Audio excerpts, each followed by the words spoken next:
தானியேல் அதிகாரம் 6. ராஜ்யம் முழுவதையும் ஆளும்படிக்கு தன் ராஜ்யத்தின் மேல் 120 தேசாதிபதிகளையும் ராஜாவுக்கு நஷ்டம் வராதபடிக்கு அந்த தேசாதிபதிகள் கணக்கு ஒப்புவிக்கிறதற்காக அவர்களுக்கு மேலாக 3 பிரதானிகளையும் ஏற்படுத்துவது தரியுவுக்கு நலமென்று கண்டது.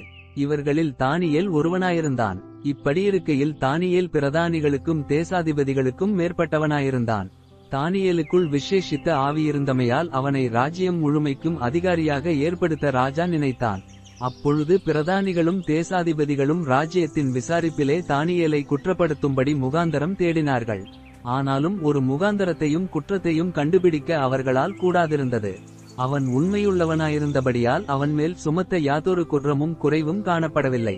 அப்பொழுது அந்த மனுஷர், நாம் இந்த தானியேலை அவனுடைய தேவனை பற்றிய வேத விஷயத்திலே குற்றப்படுத்தும் முகாந்தரத்தை கண்டுபிடித்தாலொழிய அவனை வேறொன்றிலும் குற்றப்படுத்தும் முகாந்தரத்தை கண்டுபிடிக்க கூடாது என்றார்கள்.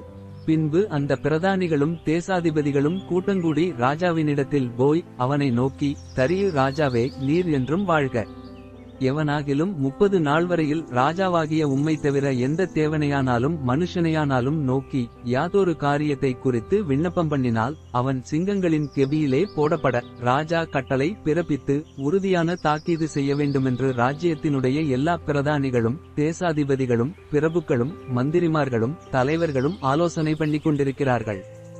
ஆதலால் இப்போதும் ராஜாவே, மேதியருக்கும் பெர்சியருக்கும் இருக்கிற மாறாத பிரமாணத்தின்படியே அந்த தாக்கீது மாற்றப்படாதபடி நீர் அதை கட்டளையிட்டு அதற்கு கையெழுத்து வைக்க வேண்டும் என்றார்கள்.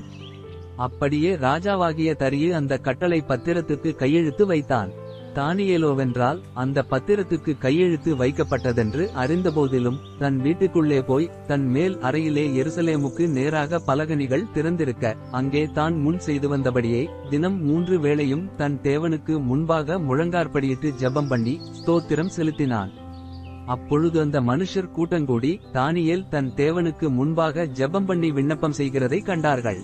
பின்பு அவர்கள் ராஜாவுக்கு முன்பாக வந்து ராஜாவின் தாக்கீதை குறித்து, எந்த மனுஷனாகிலும் 30 நாள் வரையில் ராஜாவாகிய உம்மை தவிர எந்த தேவனையானாலும் மனுஷனையானாலும் நோக்கி யாதொரு காரியத்தை குறித்து விண்ணப்பம் பண்ணினால் அவன் சிங்கங்களின் கெபியிலே போடப்பட வேண்டும் என்று நீர் கட்டளை பத்திரத்தில் கையெழுத்து வைத்தீர் அல்லவா என்றார்கள். அதற்கு ராஜா, அந்த காரியம் மேதியருக்கும் பெர்சியருக்கும் இருக்கிற மாறாத பிரமாணத்தின்படி உறுதியாக்கப்பட்டதே என்றான். அப்பொழுது அவர்கள் ராஜாவை நோக்கி, சிறைப்பிடிக்கப்பட்ட யூதேயாதேசத்தின் புத்திரரில் தானியேல் என்பவன் உம்மையும் நீர் கையெழுத்து வைத்துக் கொடுத்த கட்டளையையும் மதியாமல் தினம் 3 வேளையும் தான் பண்ணும் விண்ணப்பத்தை பண்ணுகிறான் என்றார்கள்.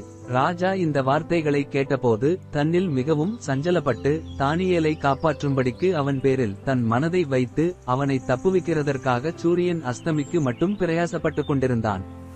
அப்பொழுது அந்த மனுஷர் ராஜாவினிடத்தில் கூட்டமாய் வந்து, ராஜா கட்டளையிட்ட எந்த தாக்கீதும் கட்டளையும் மாற்றப்படக்கூடாதென்பது மேதியருக்கும் பெர்சியருக்கும் பிரமாணமாயிருக்கிறதென்று அறிவீராக என்றார்கள்.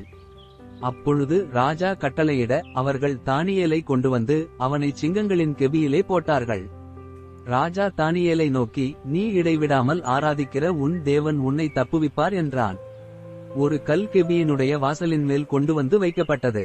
தானியேலை பற்றிய தீர்மானம் மாற்றப்படாதபடிக்கு ராஜா தன் மோதிரத்தினாலும் தன் பிரபுக்களின் மோதிரத்தினாலும் அதின்மேல் முத்திரை போட்டான். பின்பு ராஜா தன் அரமனைக்கு போய் இரா முழுவதும் போஜனம் பண்ணாமலும் கீதவாத்தியம் முதலானவைகளை தனக்கு முன்பாக வரவொட்டாமலும் இருந்தான். அவனுக்கு நித்திரையும் வராமற் போயிற்று. காலமே கிழக்கு வெளுக்கும்போது ராஜா எழுந்திருந்து சிங்கங்களின் கெபிக்கு தீவிரமாய் போனான். ராஜா கெபியின் கிட்ட வந்தபோது துயரச்சத்தமாய் தானியேலை கூப்பிட்டு, தானியேலே, ஜீவனுள்ள தேவனுடைய தாசனே, நீ இடைவிடாமல் ஆராதிக்கிற உன் தேவன் உன்னை சிங்கங்களுக்கு தப்புவிக்க வல்லவராயிருந்தாரா என்று தானியேலை கேட்டான். அப்பொழுது தானியேல், ராஜாவே, நீர் என்றும் வாழ்க. சிங்கங்கள் என்னை சேதப்படுத்தாதபடிக்கு தேவன் தம்முடைய தூதனை அனுப்பி அவைகளின் வாயை கட்டி போட்டார். அதேனென்றால் அவருக்கு முன்பாக நான் குற்றமற்றவனாய் காணப்பட்டேன். ராஜாவாகிய உமக்கு முன்பாகவும் நான் நீதிகேடு செய்ததில்லை என்றான். அப்பொழுது ராஜா தன்னில் மிகவும் சந்தோஷப்பட்டு தானியேலை கெபியிலிருந்து தூக்கிவிடச் சொன்னான். அப்படியே தானியேல் கெபியிலிருந்து தூக்கிவிடப்பட்டான். அவன் தன் தேவன் பேரில் விசுவாசித்திருந்தபடியால் அவனில் ஒரு சேதமும் காணப்படவில்லை. தானியேலின் மேல் குற்றஞ்சாற்றின மனுஷரையோவென்றால் ராஜா கொண்டுவரச் சொன்னான். அவர்களையும் அவர்கள் குமாரரையும் அவர்கள் மனைவிகளையும் சிங்கங்களின் கெபியிலே போட்டார்கள். அவர்கள் கெபியின் அடியிலே சேருமுன்னே சிங்கங்கள் அவர்கள் மேல் பாய்ந்து அவர்கள் எலும்புகளையெல்லாம் நொறுக்கி போட்டது. பின்பு ராஜாவாகிய தரியு தேசமெங்கும் குடியிருக்கிற எல்லா ஜனங்களுக்கும் ஜாதியாருக்கும் பாஷைக்காரருக்கும் எழுதினது என்னவென்றால், உங்களுக்குச் சமாதானம் பெருகக்கடவது. என் ராஜ்யத்தின் ஆளுகைக்குள் எங்குமுள்ளவர்கள் யாவரும் தானியேலின் தேவனுக்கு முன்பாக நடுங்கி பயப்பட வேண்டுமென்று என்னாலே தீர்மானம் பண்ணப்படுகிறது. அவர் ஜீவனுள்ள தேவன், அவர் என்றென்றைக்கும் நிலைத்திருக்கிறவர்.